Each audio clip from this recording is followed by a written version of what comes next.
Hello students, I am Hardik Sheta from Saraswat international academy Vapi. आज हम standard 11 subject physics chapter number 15 waves को आगे बढ़ाते हैं। तो आज हमें दो टॉपिक पढ़ने हैं। एक है the principle of superposition of waves और हमारा दूसरा टॉपिक है बीट्स, जो कि हम समझने वाले हैं यही प्रिंसिपल की हेल्प से जो हम यहाँ पे पढ़ने वाले हैं, सुपरपोजिशन ऑफ वेव्स। चलो, सुपरपोजिशन ऑफ वेव्स क्या होता है। चलो मान के चलते हैं कि किसी एक पोजीशन से कोई एक वेव पास हो रहा है, ठीक है। तो एक वेव कुछ इस तरह पास हुआ,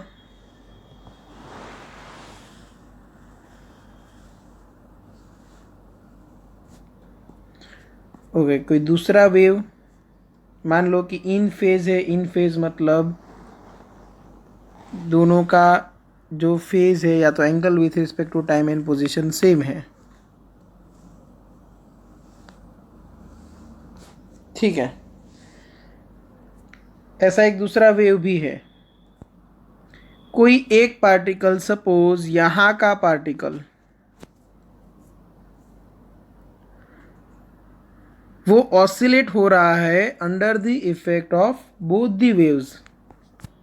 तो एक वेव की वजह से उसका डिस्प्लेसमेंट यहाँ तक होगा, एक वेव की वजह से उसका जो डिस्प्लेसमेंट है वो यहाँ तक होगा। दूसरा वेव है, उसकी वजह से जो डिस्प्लेसमेंट है वो यहाँ तक होगा। ये जो छोटा वाला डिस्प्लेसमेंट है उसको y1 नाम दे दो, ये बड़ा वाला डिस्प्लेसमेंट है उसको y2 नाम दे दो। तो एक्चुअल में जो वो पार्टिकल है वो यहाँ से यहाँ तक अपनी पोजीशन चेंज करेगा, और ये जो डिस्प्लेसमेंट है वो रिजल्टेंट डिस्प्लेसमेंट है y1 प्लस y2,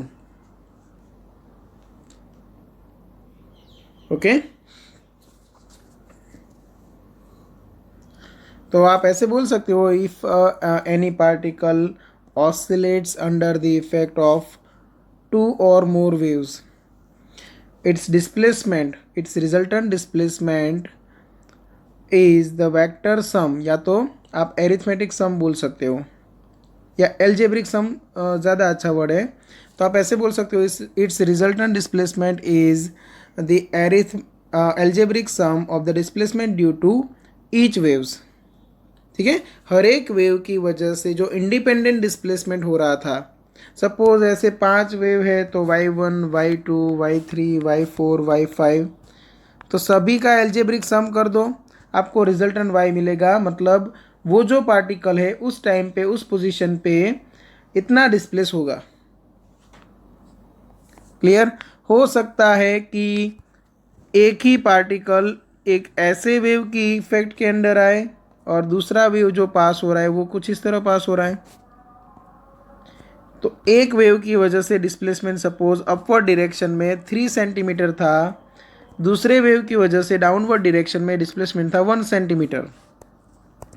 तो y equal to y1 plus y2 में 3 प्लस यहाँ पे -1 लिखोगे। क्यों?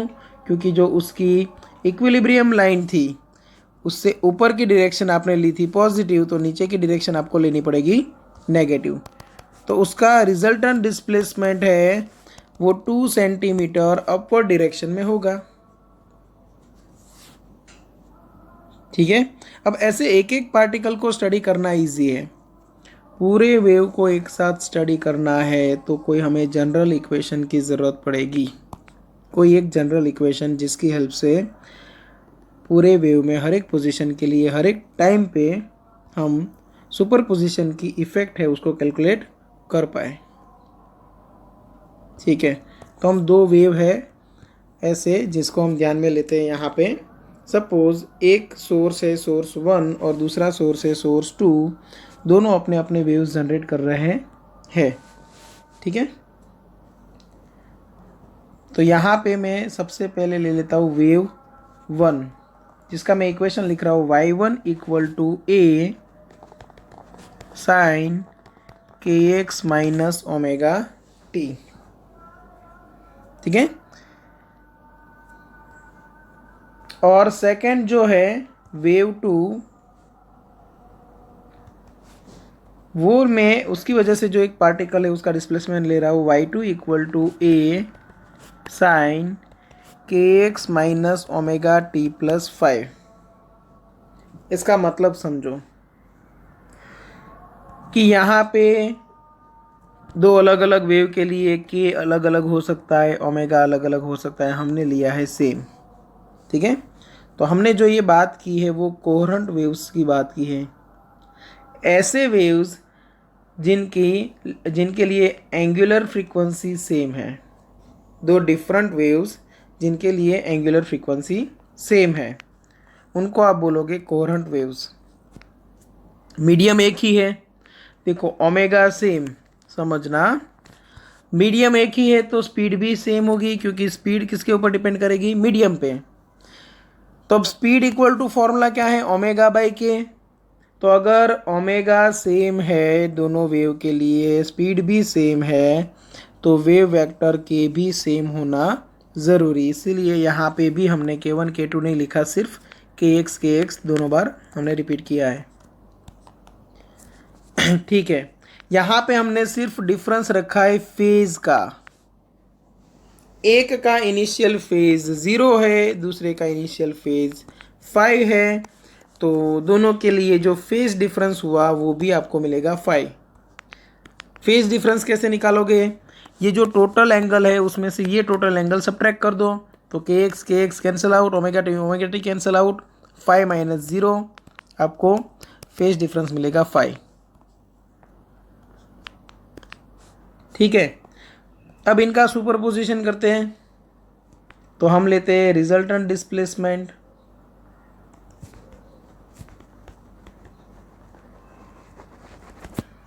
Under the effect of both the waves. तो resultant displacement y equal to y1 plus y2।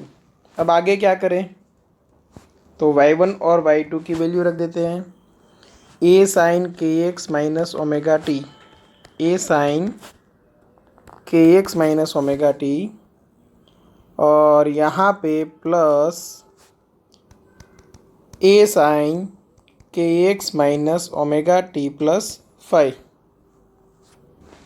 Okay, यही चीज़ आप कॉस वाला फंक्शन लेके भी कर सकते हो। ओके, मैंने a कॉमन निकाल लिया, तो अंदर बचेगा sign k x minus omega t और plus sign k x minus omega t plus 5। Okay, चलो यहाँ पे साइन प्लस साइन, तो यहाँ पे थोड़ा मैथ्स यूज़ करना पड़ेगा हमें। s प्लस एस के लिए फॉर्मूला यूज़ करना है 2sc, s plus S gives 2sc, मतलब sine plus sine equal to 2 sine into cos, जिसमें साइन के अंदर जो एंगल है उसके लिए आप क्या करोगे, दोनों एंगल का एडिशन डिवाइड बाई 2, और कॉस के लिए जो एंगल है उसमें दोनों एंगल का सब्ट्रैक्शन डिवाइड बाई 2। ओके, तो रिजल्टेंट क्या मिलेगा यहाँ पे सोचो, तो y equal to a as it is, अंदर 2, पहले आएगा साइन, इन दोनों एंगल्स का एडिशन करो।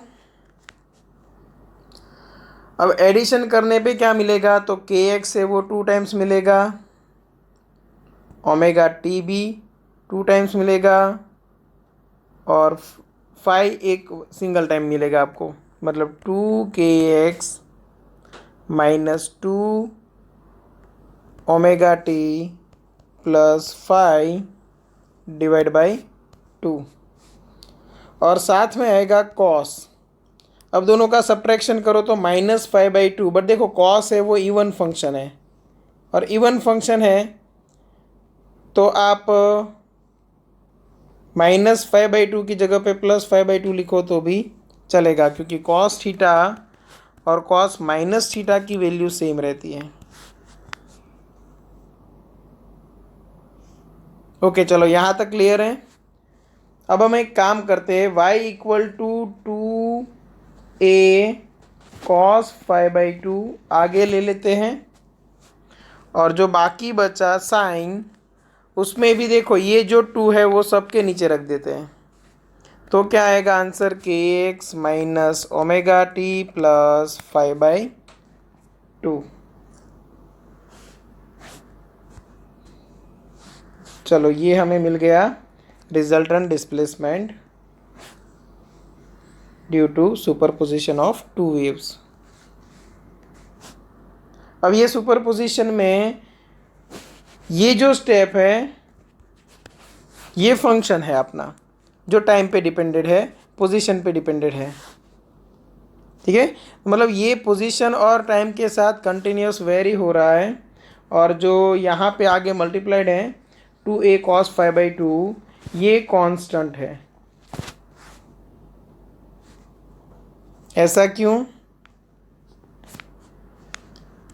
तो कि यहाँ पे ये जो पार्ट है वो पोजीशन या तो टाइम के साथ अभी चेंज फिलहाल नहीं हो रहा है।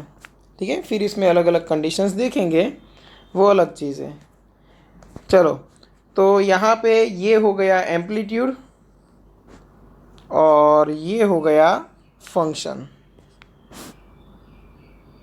ठीक है, तो आप यहाँ पे बोल सकते हो here 2a cos five by two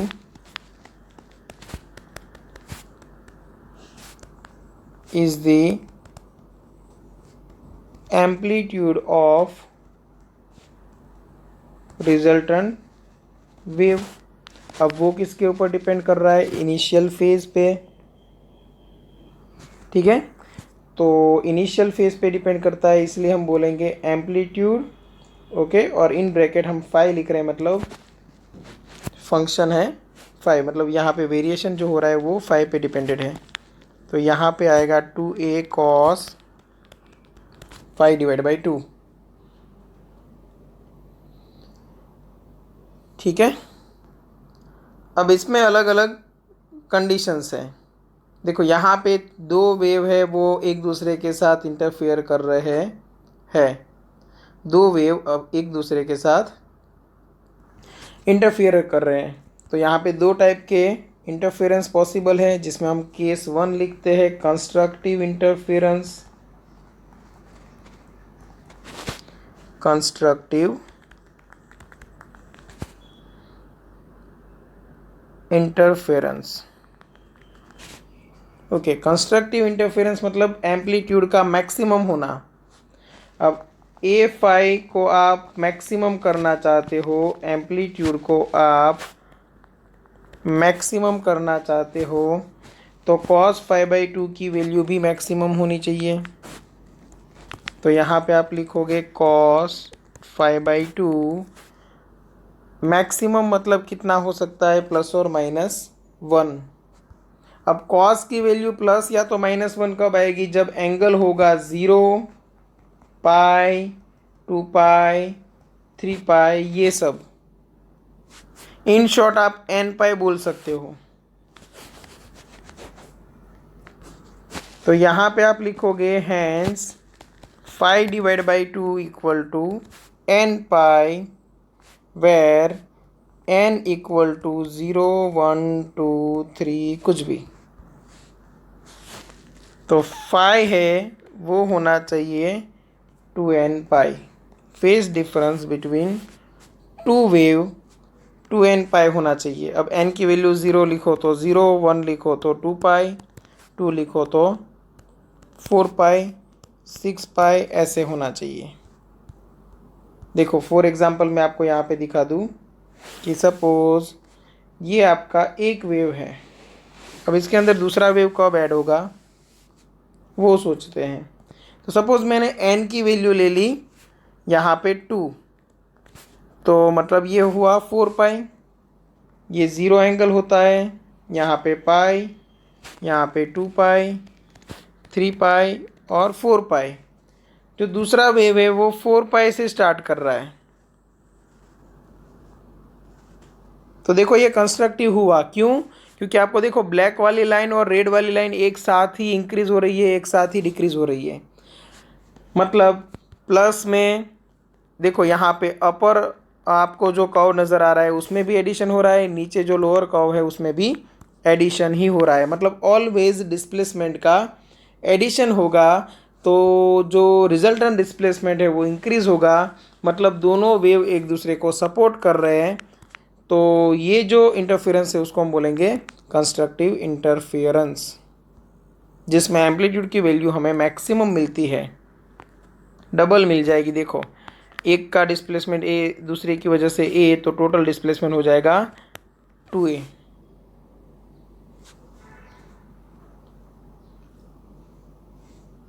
चलो अगर फेस डिफरेंस 4 पाई नहीं होता 2 पाई होता तो भी कोई प्रॉब्लम नहीं। 2 पाई मतलब किधर, यहाँ पे है तो उधर से स्टार्ट होता तो एक ही साथ रहता ना,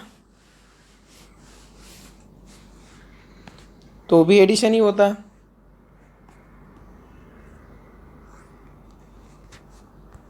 ओके चलो यहाँ तक समझ में आ गया। अभी दूसरा केस पढ़ लेते हैं। केस 2 है वो डिस्ट्रक्टिव इंटरफेरेंस है।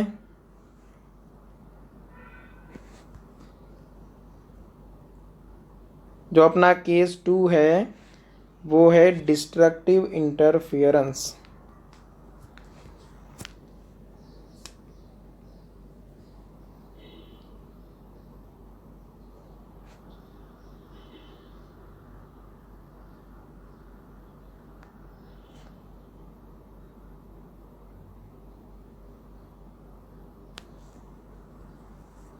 चलो तो वो आगे बढ़ाते हैं। डिस्ट्रक्टिव इंटरफेरेंस का मतलब क्या, कि दोनों वेव एक दूसरे को अपोज करके डिस्ट्रक्ट होके मतलब ज़ीरो हो जाएंगे, तो एम्पलीट्यूड क्या हो जाएगा, ज़ीरो। डिस्ट्रक्टिव इंटरफेरेंस में एम्पलीट्यूड आपको मिलेगा ज़ीरो। अब इसका मतलब क्या, कि ये फॉर्मूला में जो cos π/2 है उसकी वैल्यू ज़ीरो होना चाहिए। तो cos π/2 ज़ीरो। cos की वैल्यू ज़ीरो कब होती है, जब एंगल हो π/2, 3π/2, 5π/2, ऐसे कुछ, मतलब odd number of π/2, odd number of π/2 angle पे आपको डिस्ट्रक्टिव इंटरफेरेंस मिलेगा। मतलब 5/2 जो एंगल है वो क्या होना चाहिए, 2n-1 इंटू π/2, वेर आप n इक्वल टू 1 से स्टार्ट करोगे, 1 2 3 4 5। 1 से क्यों स्टार्ट किया, क्योंकि हमने लिखा है 2n-1 इंटू π/2। अब n की जगह पे फर्स्ट टाइम 1 रखो तो आपको π/2 एंगल मिलेगा। ऐसे आपको अलग अलग एंगल्स मिल जाएंगे। तो फाई आपको मिलेगा 2n-1 इंटू पाई। अगर फेज डिफरेंस इतना है तो आपको डिस्ट्रक्टिव इंटरफेरेंस मिलेगा। मतलब जो रिजल्टेंट एम्पलीट्यूड है वो आपको ज़ीरो मिलेगा। जैसे n की वैल्यू अगर मैं 1 रखूँ तो मुझे वो एंगल जो मिलेगा वो पाई मिलेगा, फिर 3 पाई मिलेगा, फिर 5 पाई मिलेगा। अब कैसे वो समझते हैं, तो सपोज़ आपके पास यहाँ पे एक वेव ऐसा है,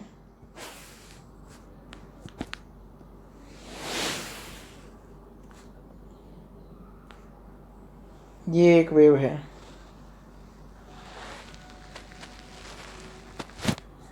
ओके।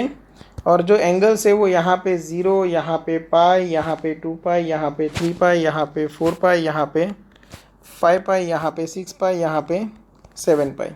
मान लो कि मैं यहाँ पे n इक्वल टू 2 सिलेक्ट करूँ, तो 2 2 ज़ार 4 minus 1 that is 3 pi answer आया। मतलब अगर दो वेव के बीच में फेज डिफरेंस 3 पाई है, जैसे कि यहाँ पे 3 पाई आपको यहाँ पे दिख रहा है, तो दूसरा वेव यहाँ से स्टार्ट हुआ। देखो दोनों वेव एक दूसरे को अपोज कर रहे हैं। मतलब अगर यहाँ का कोई पार्टिकल होगा तो ऊपर की ओर अगर 3 सेंटीमीटर डिस्प्लेस हो रहा है तो नीचे की ओर भी 3, तो टोटल डिस्प्लेसमेंट क्या हो जाएगा, ज़ीरो। तो जो रिजल्टेंट वेव मिलेगा वो आपको ऐसे स्ट्रेट मिलेगा, मतलब कोई ऑसिलेशन होगा ही नहीं। तो दोनों ऑसिलेशन एक दूसरे को कैंसिल आउट कर रहे हैं, दोनों वेव्स एक दूसरे को कैंसिल आउट कर रहे हैं, इसीलिए हमने यहाँ पे नाम दिया है डिस्ट्रक्टिव इंटरफेरेंस। ठीक है, तो ये है डिस्ट्रक्टिव इंटरफियरेंस का एग्जाम्पल। एक आप ऐसे कोई भी एक एंगल लेके दिखा सकते हैं हो। सपोज अगर 5 पाई से स्टार्ट होता तो उधर से वो डिस्ट्रक्ट करता या मतलब कैंसिल करता, क्योंकि ये नेगेटिव पार्ट ये पॉजिटिव पार्ट कैंसिल आउट हो जाता। चलो ये समझ में आ गया।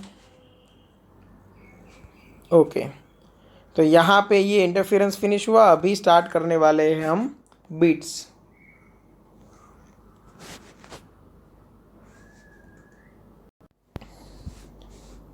अभी देखते हैं बीट्स। देखो बीट में क्या है। सबसे पहले आपने नाम तो सुना ही होगा, कहीं पे म्यूजिक में सुना होगा बीट। अब ये बीट है क्या समझो, superposition of two sound waves having small difference in frequency. दो साउंड वेव ऐसे जिनका सुपरपोजिशन हुआ है और उनके बीच में जो फ्रीक्वेंसी का डिफरेंस है वो एकदम स्मॉल है।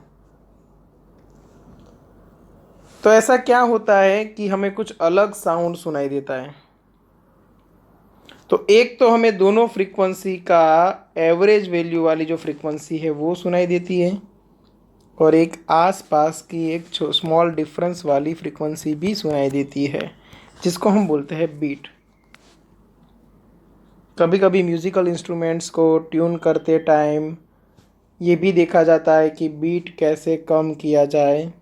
एक्चुअल साउंड है उसके साथ साथ जो दूसरा साउंड सुनाई देता है उसको कैसे मिनिमाइज़ किया जाए। तो हमारे पास दो वेव है जिनका हमें यहाँ पे सुपरपोजिशन लेना है। एक है वेव वन, जिसकी वजह से किसी एक पोजीशन के लिए किसी एक टाइम के लिए डिस्प्लेसमेंट है, suppose A sine omega 1t minus k1x। क्योंकि देखो पहले हमने क्या लिया था, कोहेरेंट सोर्सेस लिए थे, इसलिए kx ओमेगा t हमने सेम रखा था।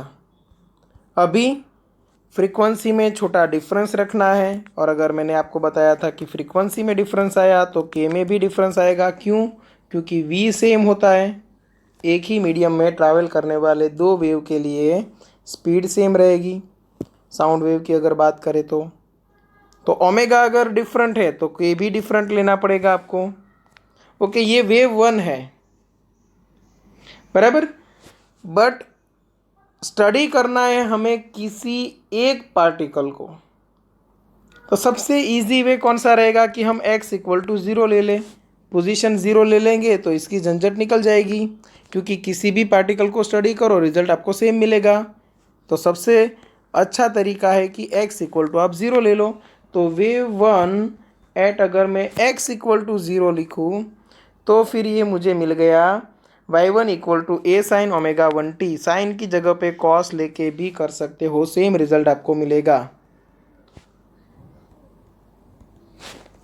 Wave two at x equal to zero, wave two के लिए डिस्प्लेसमेंट क्या बनेगा, y2 equal to A sine omega 2t। ये रहा इक्वेशन वन, ये रहा equation to.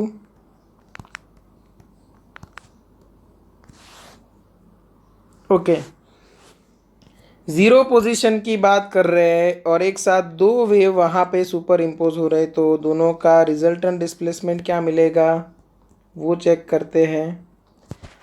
Resultant displacement y equal to y1 plus y2। अब y1 क्या है, a sine omega 1t plus a sine omega 2t।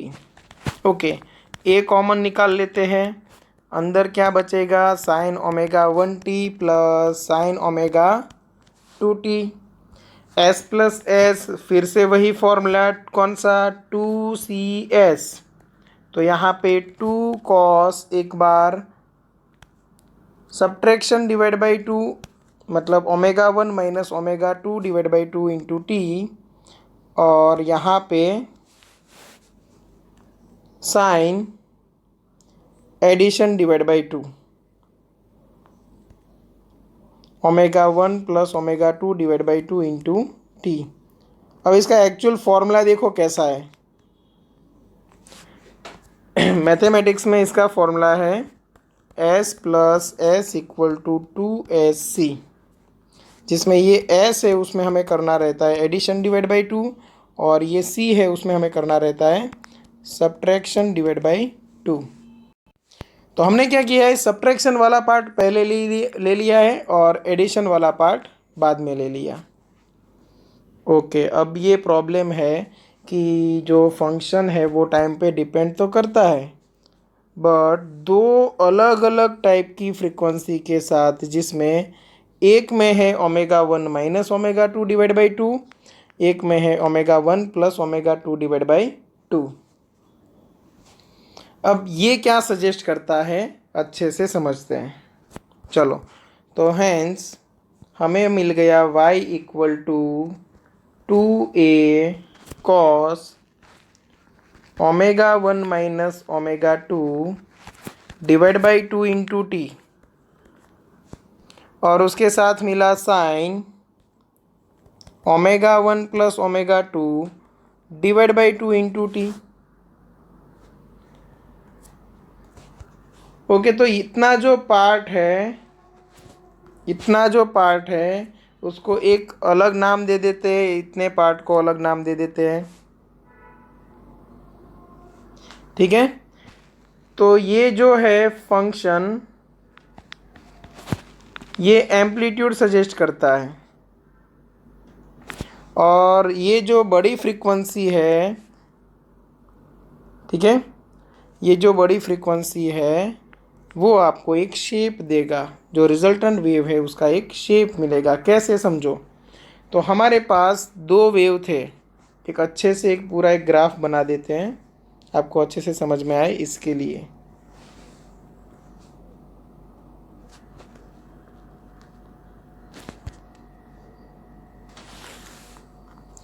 Two waves with slightly different frequencies super impose आपने किए तो आपको कुछ एक पैटर्न मिलेगी, और वो पैटर्न को हम यहाँ पे समझ रहे हैं, तो अच्छे से ध्यान देना। तो ये फर्स्ट वाला पार्ट है 2a cos omega 1 minus omega 2 into divide by 2 into T, मतलब ये लो फ्रीक्वेंसी है। अब लो फ्रीक्वेंसी मतलब गिवन टाइम ड्यूरेशन में यहाँ पे हम अगर एक्स एक्सिस पे टाइम ले लूँ, तो गिवन टाइम ड्यूरेशन में जो वेव बनेगा वो नंबर ऑफ वेव्स कम मिलेंगे आपको, मतलब कुछ इस तरह।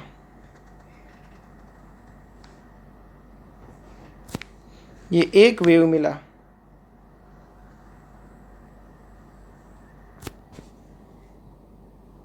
समझ में आया। तो ये वेव के लिए फ्रीक्वेंसी काफ़ी कम है। ओके, अब ये जो दूसरा वेव मिल रहा है उसके लिए क्या, जिसकी फ्रीक्वेंसी काफ़ी ज़्यादा है, तो ये सेकेंड वेव जो आपको मिलने वाला है वो कुछ इस तरह मिलेगा, हाई फ्रीक्वेंसी सिग्नल।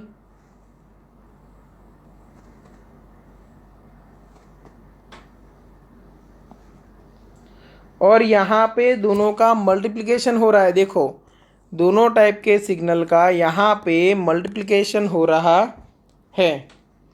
अब आफ्टर मल्टीप्लिकेशन आपको रिजल्टेंट सिग्नल कैसा मिलेगा, तो रिजल्टेंट सिग्नल का शेप ऐसा ही रहेगा जैसा प्रीवियस वेव में था।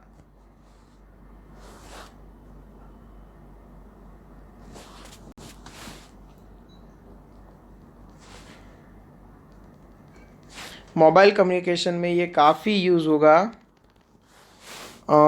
ऐसा कुछ आप मॉड्यूलेशन में भी पढ़ने वाले हो। ठीक है, तो यहाँ पे जो रिजल्टेंट वेव मिलेगा वो आपको ऐसा मिलेगा, समझना। इसका ऑपोजिट शेप भी बनेगा एग्जैक्ट ऐसा ही।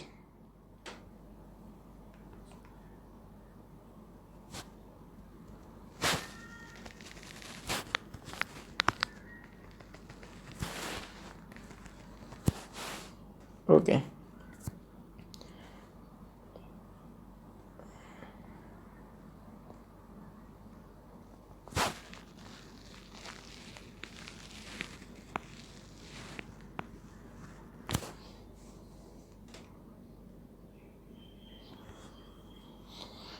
ओके, तो ये हाई फ्रीक्वेंसी सिग्नल था और ये लो फ्रीक्वेंसी सिग्नल था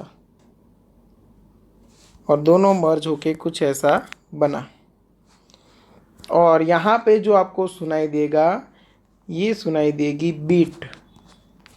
जैसे एक साउंड बजता है ना टोंग, तो जो मेन एम्पलीट्यूड होता है उसके आसपास स्मॉल एम्पलीट्यूड वाले साउंड्स भी आपको सुनाई देते हैं। ठीक है, चलो।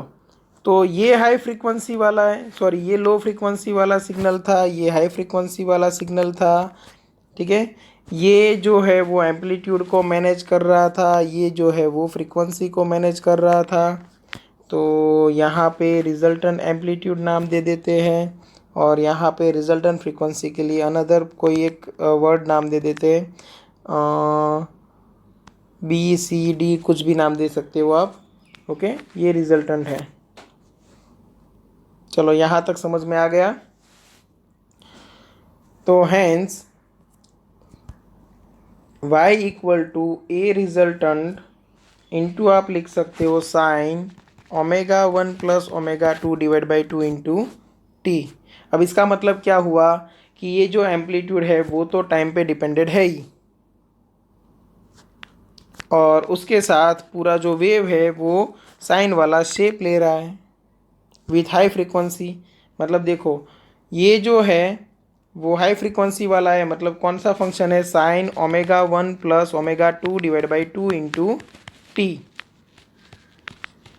ओके, और उसका जो एम्पलीट्यूड मैनेज हो रहा है ए आर, इसीलिए ये जो एम्पलीट्यूड है वो बार बार चेंज हो रहा है, कभी ज़्यादा कभी कम। देखो धीरे धीरे धीरे स्टार्टिंग में इंक्रीज हो रहा है, ऐसे ऐसे ऐसे ऐसे इंक्रीज हुआ ना। देखो ये पीक आपको जूम करके मैं दिखाऊँ तो ये वाला पीक, ये वाला पीक, ये वाला पीक देखो, तो धीरे धीरे एम्पलीट्यूड इंक्रीज हुआ, वापस यहाँ पे देखो डिक्रीज हुआ, यहाँ पे आते आते ज़ीरो हो गया। ओके, तो एम्पलीट्यूड मैनेज करने का काम कौन कर रहा है, ये लो फ्रीक्वेंसी। ओके,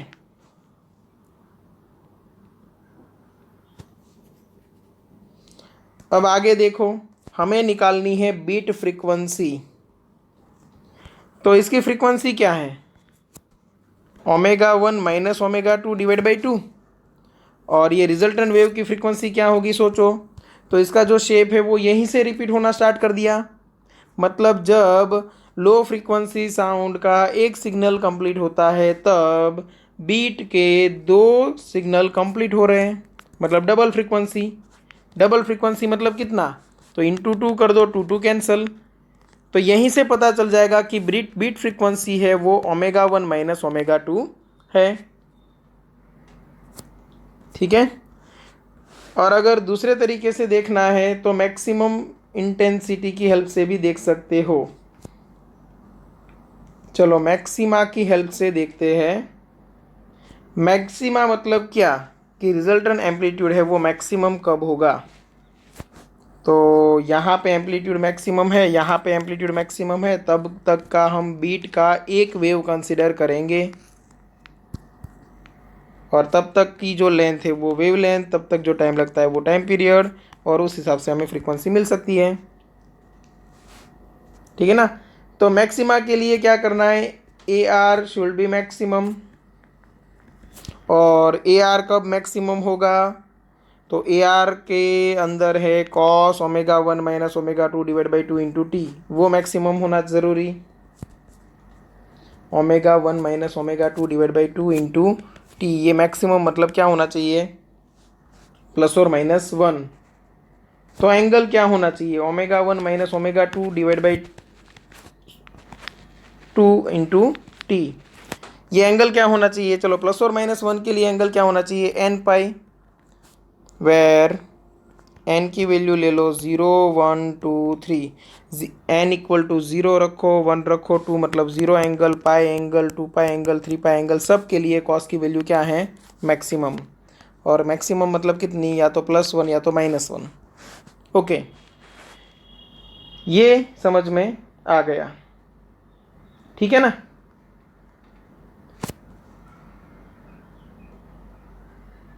तो यहाँ पे ओमेगा की जगह पे मैं 2πf लिख सकता हूँ। तो ये हो गया 2πf1 minus 2πf2 divide by 2 into time t is equal to n pi. अब आप देखने जाओगे तो 2 कॉमन निकल के कैंसिल आउट और पाई भी cancel out.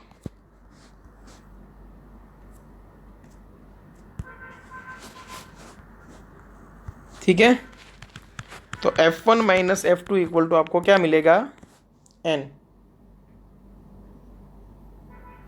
f1 minus f2 into t equal to आपको मिलेगा n।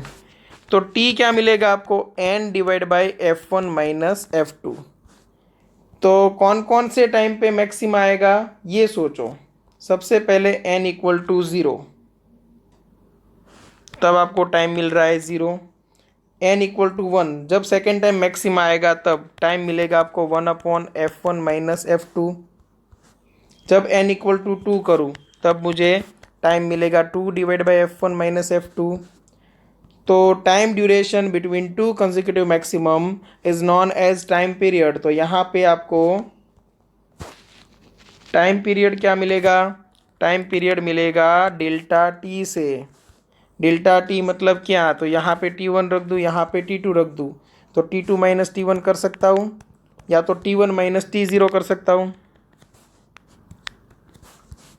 तो डेल्टा टी मतलब मैं यहाँ पे कर दूँ t1 माइनस t0, क्या मिलेगा 1/f1 माइनस 1/f2, ये टाइम पीरियड हुआ। तो frequency equal to 1 time period. तो फ्रीक्वेंसी आपको मिल गई 1/f1 माइनस 1/f2। ये हमने मैथमेटिकली डिराइव कर लिया। किसका फॉर्मूला, बीट फ्रीक्वेंसी का फॉर्मूला।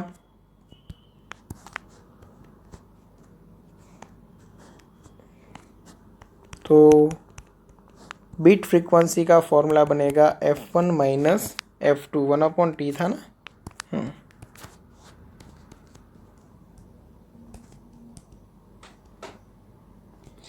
वैसे यहाँ से ही पता चल जाता ग्राफ से ही कि अगर इसकी फ्रीक्वेंसी ω1 माइनस ω2 डिवाइड बाई 2 है तो इसकी फ्रीक्वेंसी होनी चाहिए सिर्फ ω1 माइनस ω2। और ये कौन सी फ्रीक्वेंसी है, एंगुलर फ्रीक्वेंसी है। तो बीट फ्रीक्वेंसी क्या बनेगी, बीट फ्रीक्वेंसी बनेगी f1 माइनस f2। ये तो यहीं से पता चल जाता ग्राफ से भी, और ये मैथमेटिकली भी हमने डिराइव किया। ओके चलो, तो यहाँ पे हमारा ये लेक्चर फिनिश हुआ। नेक्स्ट क्लास में आपको कुछ एग्जांपल्स का सॉल्यूशन एंड देन एक्सरसाइज का सॉल्यूशन आपको मिल जाएगा। ओके चलो, यहाँ तक रखते हैं। अगर किसी को कोई डाउट है तो एनी टाइम कांटेक्ट कर सकते हो। Okay, thank you.